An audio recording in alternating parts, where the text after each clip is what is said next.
అన్నట్టు ఈ Andhra Pradesh group 2 mains cut off marks analysis.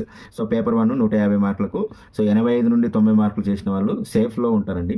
Paper 2లో కూడా 150 మార్కులకు 85 నుండి 90 మార్కులు చేసిన వాళ్ళు సేఫ్లో ఉంటారు. అంటే 2 పేపర్లు కలిపి 170 నుండి 180. అయితే మీకు డౌట్ రావచ్చండి, బాగా చదివిన వాళ్ళు కూడా ఉండొచ్చు, 200, 210, 220 కూడా ఉంటారు. కానీ వాళ్ళు తక్కువ నెంబర్స్ ఉంటారండి. 190 పైన చాలా తక్కువ మంది ఉంటారు. సో టెన్షన్ పడిన అవసరం లేదు. ఇంకా మనకు ఫైనల్ కీ ఉన్నది. ఇప్పుడు ఇచ్చిన కీలో కూడా కొన్ని మిస్టేక్స్ ఉంటాయి. ఫైనల్ కీలో కూడా ఉంటుంది. ఫైనల్ కీలో కూడా ఇంకా మార్క్స్ తగ్గడానికి ఛాన్సెస్ ఉంటాయి. ఇంకొకటి, క్వశ్చన్కు సంబంధించినటువంటి ఆన్సర్లు కూడా ఒకవేళ 2 ఆప్షన్లు కరెక్టే కావడానికి కూడా ఛాన్సెస్ ఉంటాయి. అలా కూడా ఉంటాయి కాబట్టి సో మార్క్స్ అనేవి అంత ఈజీ కాదండి. నెగిటివ్ మార్క్స్కు ఈ స్కోర్ చేయడం అనేది అంత ఈజీ కాదండి. దాంతో కొంతమంది అంటారు, కానీ 100, 110, 220, 200 అని అంటారు. కానీ వాళ్ళ తీరా రిజల్ట్ వచ్చినాక వాళ్ళ మార్క్స్ చూసుకోండి. అలానే మాట్లాడుతున్నారు. ఈ రేంజ్లో ఉన్న వాళ్ళు మాత్రం సేఫ్లో ఉంటారండి. 170 నుండి 180 మార్కులు వచ్చిన వాళ్ళు మాత్రం సేఫ్లో ఉంటారు. అంటే ఓపెన్ కట్ ఆఫ్ ఈ మార్కుల మధ్యలో కట్ ఆఫ్ అవుతుంది. అదేవిధంగా రిజర్వేషన్ కేటగిరీస్ అనేవి దీనికి ఒక 10-20 మార్కులు కిందికి కట్ అవుతుంది.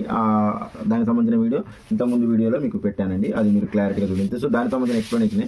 సో కొందరు ఫర్ ఎగ్జాంపుల్ ఒక పేపర్ 1 తీసుకోండి. పేపర్ 1లో ఒక ఈజీ క్వశ్చన్, పెదనందిపాడు ఉద్యమానికి నాయకత్వం వహించింది ఎవరు అని క్వశ్చన్ ఉన్నది అనుకోండి. ఒక క్వశ్చన్కి కొంతమంది డైరెక్ట్ ఏంది, ఇది నాకు తెలుసు కానీ దుగ్గిరాల గోపాలు దుగ్గిరాలకు పెడతారు అన్నమాట. చాలా మిస్టేక్స్ చేసేటోళ్ళు ఉంటారండి.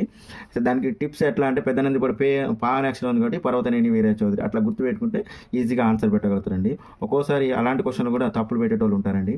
అందుకనే ఆ క్వశ్చన్, అట్లాంటి క్వశ్చన్ బాగా ఏపీఎస్సీ ప్రిఫర్ చేస్తుందండి. ఎందుకంటే మిస్టేక్ చేయాలి. అట్లాంటి కొన్ని క్వశ్చన్స్ బాగా ఫాలో అవుతారు. అట్లాంటి క్వశ్చన్ వల్ల చాలామంది కన్ఫ్యూజ్ అయ్యి మార్క్స్ లాస్ అవుతారండి. అందుకనే చెప్తున్నానండి, ఈజీ క్వశ్చన్ అని చెప్పి అటెంప్ట్ అయ్యి చేసి తప్పులు చేసేటోళ్ళు చాలామంది ఉంటారు. సో ఈ మార్కుల మధ్యలో ఉన్నారు. ఓపెన్ కట్ ఆఫ్ అయ్యేదని నాకు తెలిసి ఈ 170 నుండి 180 వరకు కట్ ఆఫ్ అయ్యేదని నేను అనుకుంటున్నానండి, నా అంచనా. సో దీనికంటే రిజర్వేషన్ కేటగిరీస్ వాళ్ళు 15 మార్కుల వరకు డౌన్ చేసుకోవచ్చు. ఎందుకంటే నెగిటివ్ మార్క్స్ కాబట్టి డౌన్ చేసుకోవచ్చు అండి. తర్వాత ఈ ఓపెన్ కట్ ఆఫ్ తర్వాత ఈ సిపిటి ఎగ్జామ్ గవర్నమెంట్ టీజీపీ మన ఏపీఎస్సీ చేతిలో ఉందండి. ఒక పోస్టుకు 2 సెలెక్ట్, 3, 5 అయినా సెలెక్ట్ చేసి వాళ్ళకి సిపిటి ఎగ్జామ్ పెడుతుందండి.